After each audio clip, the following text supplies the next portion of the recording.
Olá, bem-vindos a mais um programa Considerações. O tema de hoje é sobre um vício que incomoda e causa grandes transtornos. Estamos falando sobre o tabagismo. E para falar sobre o assunto, já se encontra em nossos estúdios a psicóloga e coordenadora do Programa de Controle ao Tabagismo em Mato Grosso do Sul, Michele Scarpim. Mas antes, vamos ver uma matéria que enfoca que já existe projeto de lei falando sobre o assunto. Um terço dos brasileiros deixou de fumar nos últimos 20 anos, segundo pesquisa do Ministério da Saúde. Isso significa que 1 a cada 3 pessoas abandonou o vício. E as medidas antifumo por todo o país não param. É o caso de um projeto de lei que tramita na Assembleia Legislativa de Mato Grosso do Sul. A proposta, de autoria do deputado Jorge Takimoto, proíbe o fumo em locais abertos, como praças, parques e áreas esportivas. Fomos às ruas perguntar à população o que ela pensa sobre o assunto. O pessoal que fuma, geralmente joga o lixinho ali, deixa aquele cigarro, aquele mau cheiro, a fumaça, entendeu? E eu acho que para as pessoas que não fumam, as pessoas que vêm visitar a nossa capital, vem bituca de cigarro no chão, é um pouco nojento. Tem muita gente morrendo por causa do cigarro, né? Então eu acho que eles devem fazer isso aí, sabe? Porque é horrível você chegar num ponto de ônibus e tem uma pessoa fumando. Sentar numa praça tem uma pessoa fumando e tem crianças também. Eles fumam, mas nós fumamos junto com ele, né? De acordo com Valesca Mendonça, que coordena o projeto Brasil Mais Verde, Jardins e Praças Livres do Tabaco, uma pesquisa aponta que até os fumantes são favoráveis à restrição cada vez maior ao uso do tabaco. E existe uma pesquisa internacional apontando que mesmo os fumantes, 89%, aprovam medidas mais restritivas adotadas pelo governo, a fim de que os malefícios do cigarro sejam visivelmente reduzidos. Em todo o Brasil, o fumo caiu 20% nos últimos 6 anos entre pessoas acima de 18 anos. Em Campo Grande, o número reduziu 14%. Mas a pesquisa também revela que há muito o que fazer. Cerca de 6 milhões de pessoas morrem no mundo por ano devido ao uso do cigarro. Se o ritmo atual continuar, o número deve subir para 8 milhões até 2030. Com o apoio maciço da população, Mato Grosso do Sul pode ter aprovado uma lei antifumo inédita no país e ser o primeiro estado a proteger áreas abertas do tabaco. O nosso projeto quer estender o projeto federal para a rua, para as áreas de lazeres, para as praças públicas. Por que isso aí? Porque toda criança que tem uma admiração por qualquer pessoa, por qualquer ídolo, ele vendo esse ídolo fumar, automaticamente ele poderá seguir esse exemplo de achar fácil, achar bonito, achar elegante, fumar. E pode cair nesse vício que é tão grave quanto o vício do crack, quanto o alcoolismo, quanto qualquer outro vício. O cigarro é um malefício da nossa humanidade. Interessante o tema, né? Vamos para o intervalo e já voltamos com a nossa entrevistada, Michele Scarpim.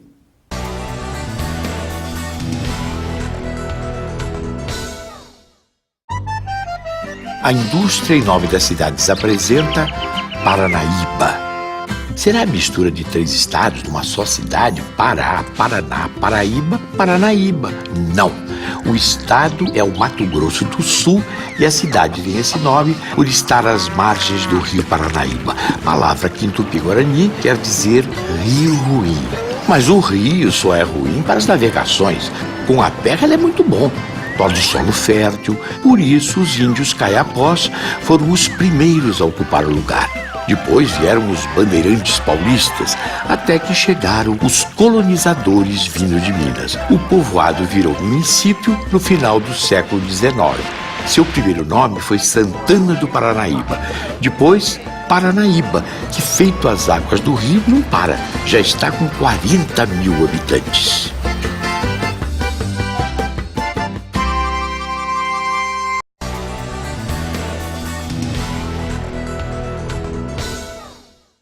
Voltamos para saber um pouco mais sobre o tabagismo. E aqui em nosso estúdio, Michele Scarpim, coordenadora do Programa de Controle de Tabagismo em Mato Grosso do Sul.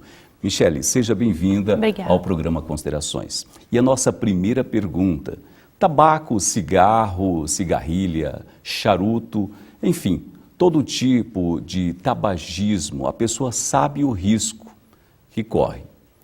Qual é o principal problema deste vício? O problema do tabaco é que ele é fator de risco para 50 tipos de doença, tá? Então, as pessoas têm corrido mais riscos de saúde, tá? Então, por exemplo, as pessoas têm morrido mais de doenças cardiovasculares, de doenças pulmonares crônicas, como o enfisema e a bronquite, e também todos os tipos de câncer, tá? O câncer hoje, 90% do câncer é causado pelo tabaco. Os 10% restantes dessa porcentagem, 1/3 dele são ocasionados com os fumantes passivos, né? Ou seja, 1/3 dessas pessoas estão morrendo por câncer e elas não estão fumando, mas elas estão aspirando a fumaça. Certo. E o que causa essa dependência do cigarro? Hoje a nicotina é considerada uma droga, tá? Então o efeito dela chega ao cérebro muito mais rápido do que a cocaína, por exemplo, tá? Por isso que hoje ela é considerada um dos maiores riscos para a saúde da população. Tá. E o que seria o tabagismo passivo? O tabagismo passivo é aquele que aspira a fumaça do fumante, tá? E ele acaba sendo muito mais prejudicial para quem não fuma do que para quem fuma. Ou seja, eu fumo com o fumante. Você fuma, você acaba fumando também, né? E aí, nesta ideia de termos uma pessoa fumante dentro da família, isso é preocupante nesse controle, nesse programa de controle, tendo um membro da família que seja fumante, né, tem já o vício do tabagismo. Qual seria a ideia do programa de combate? Quando existe um fumante dentro da família, ele pode prejudicar, por exemplo, uma criança. A criança ela é muito prejudicada pela fumaça, tá? Isso pode ocasionar uma bronquite crônica desde pequena. E às vezes a mãe chega naquela unidade de saúde com a criança, né? E fala assim, olha, essa criança tem bronquite. E geralmente os profissionais não investigam o que está por trás daquilo ali. O que eles fazem? Eles medicam, tá? Eles tratam aquilo. E com o programa hoje de controle do tabagismo, os profissionais são capacitados para ver além daquela doença. Então, por que aquela criança está voltando sempre, está adoecendo sempre? O que está acontecendo, né? E aí descobre-se, nessa abordagem toda que é feita ali, descobre-se que alguém da família fuma. E dentro do lar, né, tem um fumante. Sim. Qual seria uma dica interessante, Michele, para esta pessoa que fuma? Abre-se janelas, portas? Não, o ideal seria que ela não fumasse dentro de casa, né? O ideal seria que se ela não quer procurar ajuda, não quer parar de tratar, para ela não prejudicar ninguém da família, que ela saia de dentro do ambiente fechado. Então que ela vá para fora, né? Vá para a frente da casa, na calçada, mas que não fique dentro de casa. Lá na calçada ela vai prejudicar também? Vai prejudicar, mas vai ser um pouco menor. Muitas vezes, Michele, nós temos a questão antissocial. Hoje o tabagismo causa essa situação. Uma pessoa que fuma, de repente numa conversa de bar ou até mesmo dentro de um ambiente fechado, ela já é persona não grata. Uhum. O que seria interessante dentro do programa para se evitar esse tipo de procedimento? Isso. Assim, antigamente você saía nos bares, né, na balada, você não via muito isso, as pessoas se relacionavam muito bem com quem fumava, né? Hoje já com as leis de ambientes sem fumo, a pessoa está ficando com essa ideia de pessoa não grata mesmo naquele ambiente, né?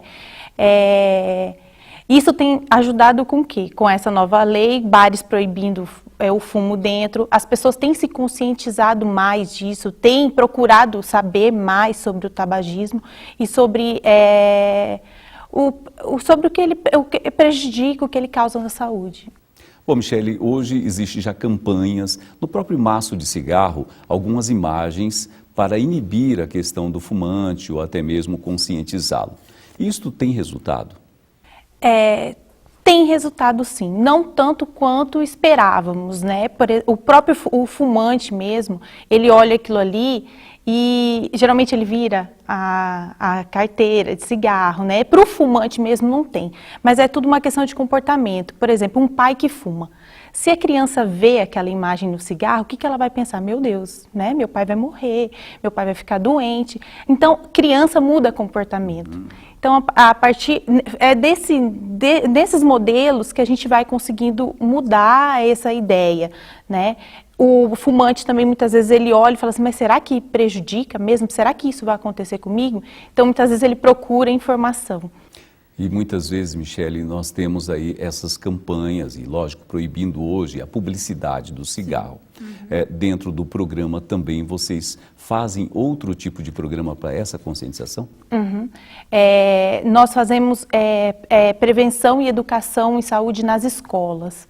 Tá? Então, o que a gente tem trabalhado na campanha do dia 31 de maio, nós trabalhamos com essa questão das propagandas, entende? O que a indústria do cigarro coloca muito, o cigarro está fazendo com que os comerciantes coloquem o cigarro muito perto de doce.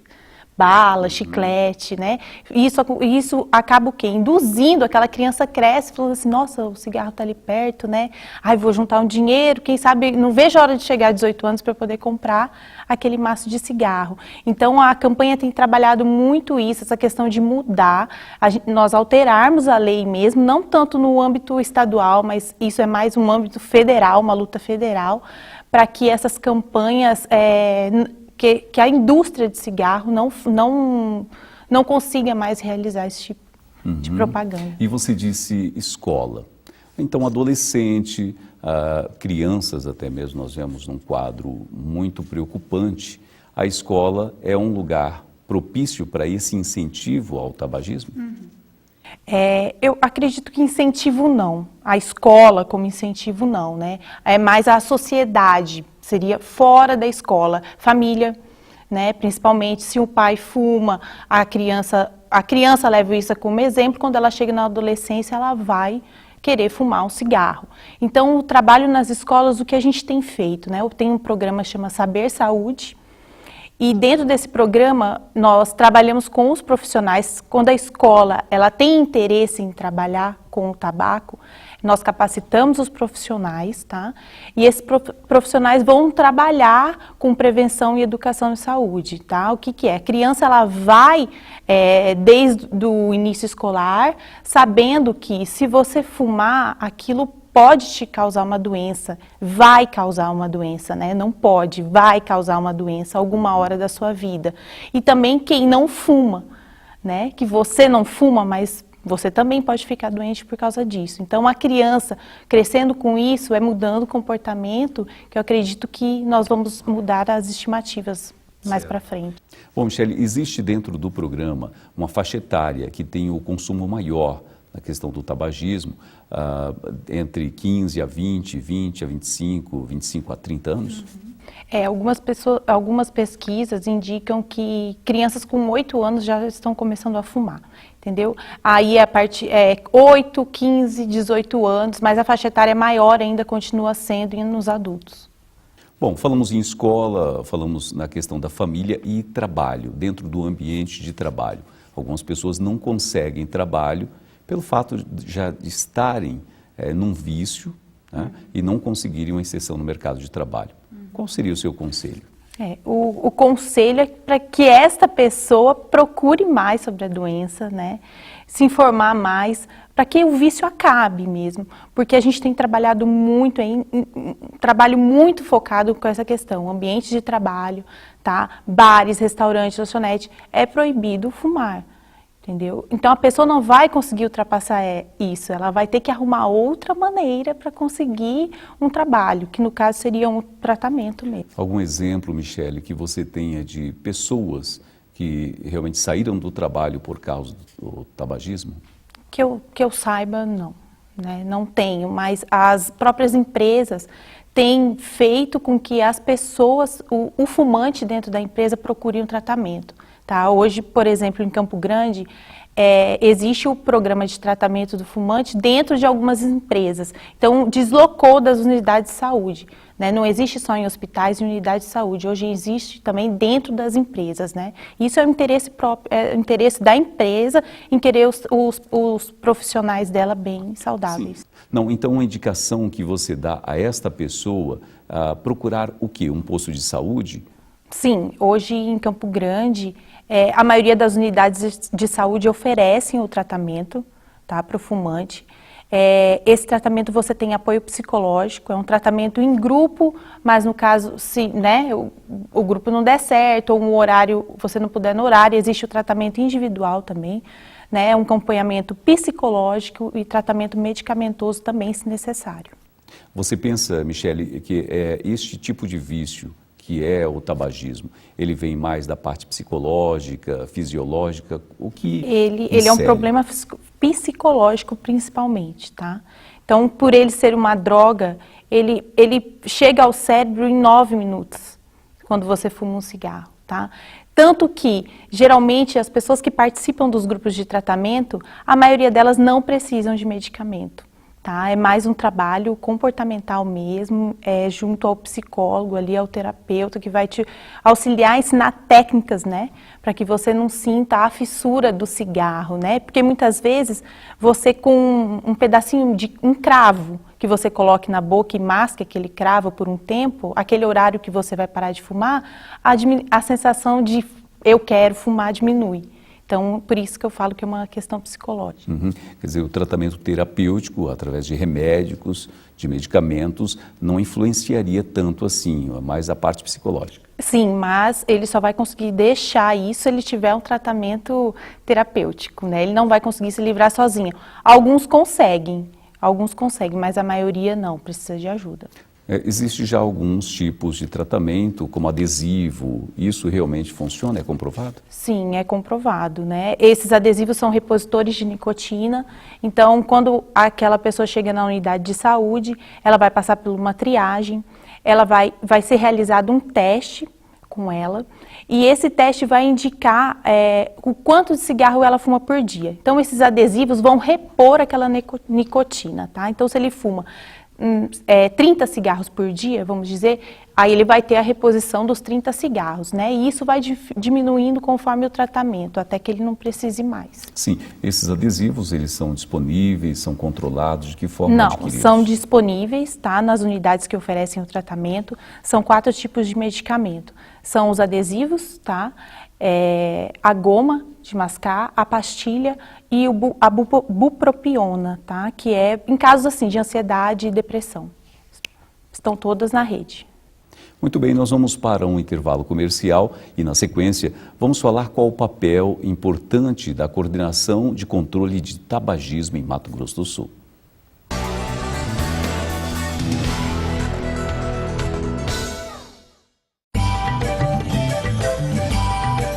Fábrica Verde apresenta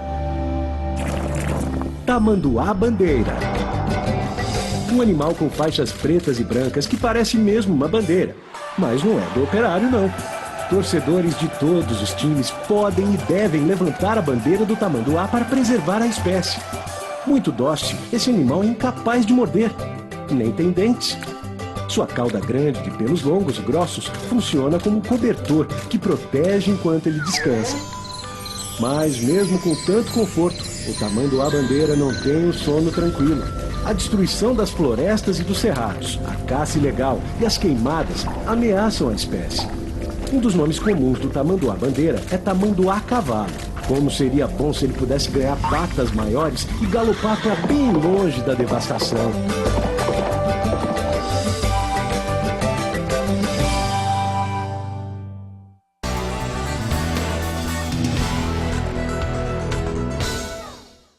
Voltamos com o programa Considerações e o nosso assunto de hoje é sobre tabagismo. Estamos aqui com a Michele Scarpim. Michele, qual o papel da coordenação de controle de tabagismo em Mato Grosso do Sul? Bom, o papel da coordenação é monitorar e ajudar os municípios na implementação e implantação do programa. Tá? Na realidade, nós servimos como um apoio, na realidade, para o governo federal, né? Então, nós vamos incentivar esses municípios para que eles tenham o programa instalado, tá? Para que reduzam as estimativas de fumantes no estado, né? Nosso objetivo principal é esse, e assim como prevenir o câncer. Bom, o programa ele tem como diretriz ambientes livres do fumo. Está tendo resultado? Sim, todas as unidades de saúde que implantam o programa de controle do tabagismo, elas precisam ser ambientes livres do fumo. O que é isso? Nenhum funcionário pode fumar naquela unidade, tá? Nenhum paciente que chegue naquela unidade, por qual motivo for, ele não pode fumar naquela unidade, nem no espaço ao redor daquela unidade. Ela precisa ser exemplo. Por que exemplo? Né? As pessoas que chegam ali procurando ajuda para parar de fumar, elas não podem chegar naquela unidade e ver alguém fumando, né? Tipo, que exemplo é esse que eu venho aqui procurar ajuda, né? E vejo alguém fumando. Então, aquela unidade, ela precisa ser exemplo, né? Precisa enquadrar nesse ambiente livre de fumo. E hoje, os componentes desta unidade, eles entenderam o seu papel fundamental? O que você percebe? Não, entenderam sim. Geralmente, quando o programa é implantado, os funcionários, eles participam do grupo junto com os usuários, tá? Então, geralmente, a intenção principal é o quê? Que os profissionais de saúde também deixem de fumar. Então, eles vão participar quando naquela unidade de saúde existe um profissional fumante, ele participa do grupo junto com os usuários. Na realidade, o profissional não está livre do vício, então ele está também exposto. Ele está exposto também, né? E ele também precisa de tratamento. Vamos falar um pouco, Michele, sobre o tratamento do fumante. O que seria? O tratamento do fumante é esse grupo terapêutico existente nas unidades de saúde, tá? Geralmente ele é formado por 15 pessoas, tá? Com um mediador. E ele segue todas as sessões. Existem umas sessões são 4 sessões estruturadas, né, que vão ser trabalhadas essa questão do vício, essa questão psicológica, né? O que eu posso fazer em casa, não, você recebe um apoio na hora do grupo e um apoio para fora. Esse apoio para fora ali do grupo seria o quê? O que eu devo fazer naquela hora que eu estou com mais desejo, mais vontade de fumar, né? Então, o grupo, o tratamento, ele te orienta nessas situações mais complexas do tratamento, né? Bom, explorando um pouco a questão profissional tua, você é psicóloga e de formação. Sim. E hoje a questão da fuga de algum problema, isso pode interferir para ir para o tabagismo?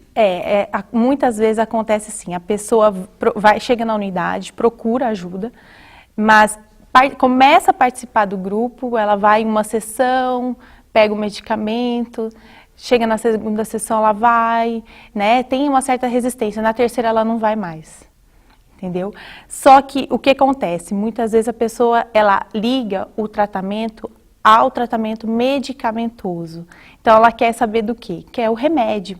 Mas ela pode tomar o quanto de remédio for. Se ela não estiver preparada psicologicamente, se ela não tiver ajuda para mudar comportamento, o remédio não vai adiantar em nada, né? Mas assim, ela às vezes vai, para, mas aí volta.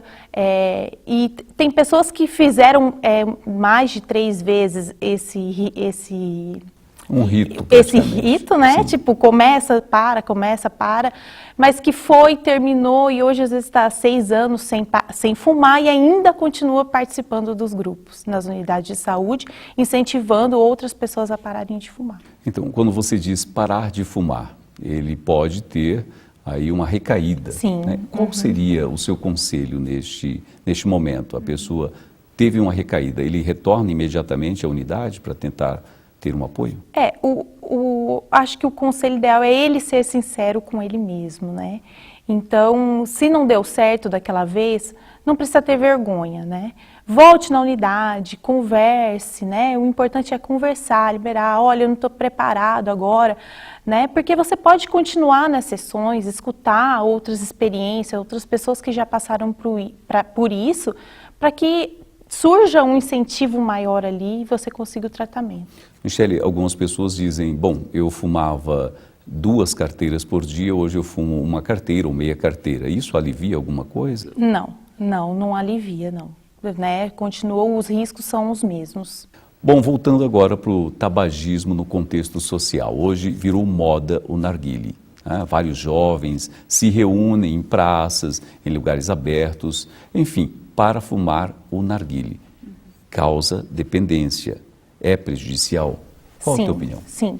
Hoje as pessoas, principalmente os adolescentes, eles têm uma visão errônea do narguilé, né? Eles acreditam que o narguilé só porque ele passa, tem o filtro, passa pela água para depois você fumar ele, né? Então eles acham que passando por todos esses tubinhos, esses sistemas, que o narguilé não é tão prejudicial. E não, tá? Uma sessão de narguilé que dura em média de 20 a 80 minutos, por exemplo, corresponde a 100 cigarros. Tá? Então, o narguilé ele é muito mais prejudicial do que o cigarro. Porque vamos supor, uma pessoa que ela tem um vício muito grande, ela fuma em média por dia vamos colocar no máximo, assim, que eu já vi, né? 60 cigarros por dia. Tá? Então, uma pessoa que está fumando narguilé numa sessão que dura 80 minutos, ela está fumando 100 cigarros, né? Então ele é uma visão errônea, ele faz mal sim, do mesmo jeito que o cigarro, ali existe a nicotina também. Bom, como o narguilé já também causa este vício, ele também, no momento em que não tem o narguilé, ele estaria optando por um cigarro comum, é isso? Não, nem sempre, né? Muitos adolescentes fumam apenas o narguilé, né? Não só adolescentes, adultos jovens também. Então, mas o narguilé, então, tem gente que passa o final de semana inteiro fumando narguilé. Então, num sábado à noite, por exemplo, ele vai fumar ele vai fumar de 4 a 5 horas. A nicotina é a mesma. A nicotina é maior ainda do que o próprio cigarro, entendeu? Mas isso não significa, a maioria que fuma narguilé não fuma cigarro. Michele, e como a coordenação tem trabalhado nas campanhas nacionais, Dia Mundial Sem Tabaco, o Dia Mundial contra o Câncer e contra o Tabaco, qual seria o papel hoje da coordenação nessa campanha? O papel da coordenação é disparar isso entre os municípios, né? Então, todo dia todo dia de mobilização relacionado ao tabaco, esses municípios vão estar envolvidos, tá? Eles saem para a rua, vão nas escolas fazer prevenção, informar mesmo sobre o mal, né, que o tabaco pode causar. Nas ruas mesmo, distribuindo folhetos, orientações, né, e até mesmo nas unidades de saúde, orientando, né, quem quiser ajuda, onde que eu posso procurar, no caso, para quem estiver na rua e tudo, né. Assim que a gente tem trabalhado. Bom, Michele Scarpim, quero agradecer a tua participação no Considerações e as suas considerações finais. Obrigado, tá? Agradeço a participação, o convite. O que eu queria colocar é que a Secretaria de Estado de Saúde, ela está disponível, tá, para maiores informações. Então, quem que precisar de orientação, onde que eu procuro ajuda, né, independente do município, quem quiser informação mesmo, no geral, é só ligar na Secretaria. O telefone é o 67-3318-1764. E o site da Secretaria é o www.saude.ms.gov.br, tá? Aí você procura a lista de programas, o tabagismo, lá você encontra todas as informações e os nossos contatos também. Muito obrigado e mais um programa Considerações fica por aqui. Agradeço a sua audiência e fique com a gente nos próximos programas.